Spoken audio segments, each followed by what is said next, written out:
बिस्मिल्लाहिर्रहमानिर्रहीम नहमदुहु व नसल्ली अला रसूलिहिल करीम। में गुज़श्ता रात एक बहुत ही अफसोसनाक वाक़या पेश आया। हज़रत अक़दस हज़रत मौलाना तारिक जमील साहब के बेटे आसिम जमील की डेथ हुई और एक बड़ी सबको फ़िक्र लाहिक हो गई कि ये कैसे हो गया, क्या हो गया। अब उनके बेटे का मौलाना यूसुफ़ जमील साहब का बयान सामने आया है कि उसने खुद को गोली मार के हलाक किया और डिप्रेशन का वो पेशेंट था। सबसे पहले तो हम दुआ करते हैं अल्लाह ताला उसकी मग़फ़िरत फ़रमाए और हज़रत अक़दस हज़रत मौलाना तारिक जमील साहब और उनके तमाम लवाहिक़ीन, बेटे की वालदा जो थी उनको भी और भाइयों को अल्लाह सब्र जमील की तौफ़ीक़ अता फ़रमाए और उस बेटे को उस जहाँ की भलाइयाँ नसीब करे अल्लाह ताला, उसके सग़ाइर कबाइर ख़ताओं को अल्लाह माफ़ करे।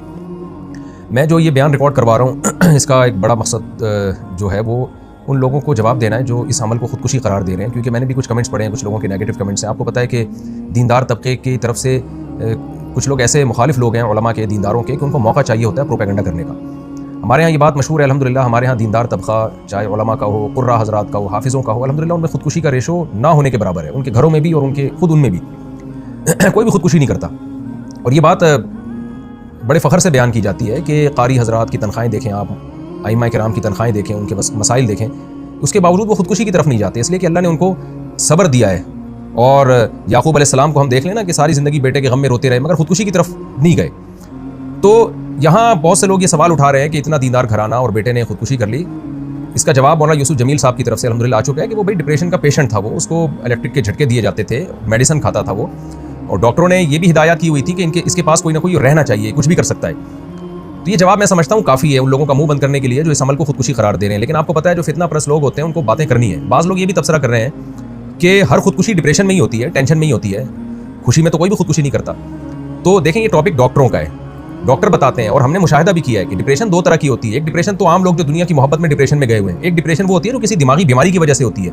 इसमें दीनदार लोग भी मुब्तला हो सकते हैं और इसका कोई इलाज, इसका इलाज ये नहीं है कि उसको सब्र की तलकीन की जाए, इसका इलाज मेडिसिन होती है, दिमाग में कुछ केमिकल आगे पीछे हो जाते हैं। ऐसे बहुत सारे पेशेंट हमने अपनी ज़िंदगी में देखे हैं, बहुत अच्छे लोगों को जिन्होंने बड़ी बड़ी टेंशनें झेली हैं, बर्दाश्त की है, लेकिन वो बैठे बैठे डिप्रेशन में चले जाते हैं, मेडिसिन लेते हैं तो सेट हो जाते हैं। वो दिमाग के कुछ केमिकल हैं जो आगे पीछे हो जाते हैं।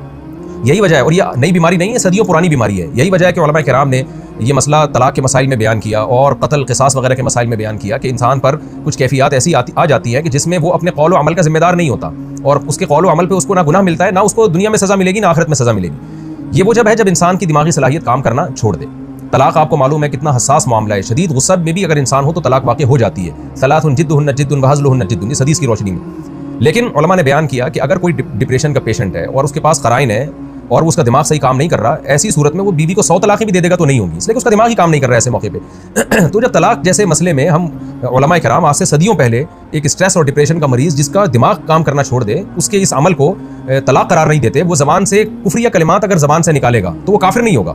हालांकि कुफ्र तो मजाक में भी अगर आप कुफ्रिया कलिमात ज़बान से निकालते हैं तो आप काफिर हो जाते हैं, लेकिन इतना बड़ा जुर्म भी माफ़ कर दिया अल्लाह ताला ने अगर उसका दिमाग काम नहीं कर रहा। तो ऐसे ही खूब समझ लें कि ऐसा डिप्रेशन का मरीज़ अगर किसी को कत्ल कर देता है या अपने आप को कत्ल कर देता है तो वो ना दुनिया में मुजरिम है ना अल्लाह के यहाँ वो मुजरिम है। उसमें मलामत करना और किसी को बुरा भला कहना या कोई नेगेटिव बातें करना, ये जो बातें करने वाले लोग हैं वो मुजरिम हो जाएंगे। तो एक डिप्रेशन वो होती है जो दुनिया से दुनिया की मोहब्बत की वजह से, दुनिया की छोटी छोटी बातों को आप बहुत ज़्यादा बढ़ा लेते हैं। ये किसकी वजह से होती है? ये नापसंदीदा है, क्योंकि नेक लोग हमेशा सब्र करते हैं। लेकिन एक डिप्रेशन वो है जो आपको किसी दिमागी बीमारी की वजह से, तो ये बचपन से इसकी जो हमें तहकीकात से मालूम हुआ है कि ये जो हज़रत का जो बेटा है ये बचपन से ही किसी दिमागी बीमारी में मुब्तला था और इलाज भी हो रहा था। हज़रत जो जिम्मेदारियाँ एक बाप की होती हैं वो औलाद के लिए वो जिम्मेदारियाँ पूरी करने में लगे हुए थे, लेकिन जाहिर है कुछ चीज़ें अल्लाह की तरफ से होती हैं, इंसान उसमें बेबस होता है। तो हम सब इस गम में हज़रत के साथ बराबर के शरीक हैं और हम सब दिल से दुआ करते हैं अल्लाह ताला हज़रत के इस बेटे को उस जहाँ की भलाइयाँ नसीब करे और उस जहाँ की खुशियाँ नसीब करे, और जो भी उनके रिश्तेदार और लवाहिकीन हैं अल्लाह ताला उन सब को सब्र जमील की तौफ़ीक़ अता फ़रमाए, और जो मनफी कमेंट्स करने वाले लोग हैं अल्लाह ताला उनको हिदायत दे। और मैं फिर दोबारा अपनी बात को रिपीट करता हूँ कि इस अमल को ख़ुदकुशी करार देना ये किसी भी तरह से ये बात दुरुस्त नहीं है और ये एक इल्ज़ाम है, और इस इल्ज़ाम का जवाब आपको क़यामत के दिन देना पड़ेगा। अल्लाह ताला मरहूम की मग़फ़िरत फ़रमाए और लवाहिकीन को अल्लाह सब्र जमील की तौफ़ीक़ अता फ़रमाए और मरहूम को जन्नत में अल्लाह ताला आला दर्जात अता फ़रमाए। वमा अलैना इल्लल बलाग।